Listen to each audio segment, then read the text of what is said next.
C'est officiel. Après 4 ans, des coûts de construction de 2,4 milliards de dollars et quelques retards, le nouveau pont Champlain ouvrira finalement aux automobilistes le 24 juin prochain en direction de Montréal. La structure est spectaculaire.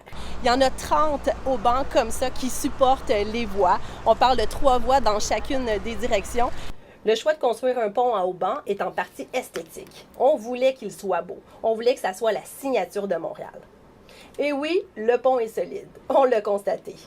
Les haubans sont capables de résister à des vents de 175 km/h selon des tests menés en laboratoire. On nous promet ici une chaussée qui est vraiment différente de toutes les chaussées qu'on peut voir sur les autres ponts. Seulement 8 joints de dilatation sont nécessaires à la structure, contrairement à une 50aine de joints sur l'ancien pont Champlain. On nous dit qu'il y a par exemple des détecteurs de corrosion, des détecteurs de rouille, on va avoir une station météo, un centre aussi de surveillance de la structure qui va être installé à la salle, donc un centre où on va vraiment avoir les caméras de circulation, où on va tout voir finalement ce qui se passe sur le pont pour évidemment éviter toute situation qui pourrait être problématique. La piste multifonctionnelle, elle, ne sera pas prête à l'ouverture, mais plutôt à l'automne.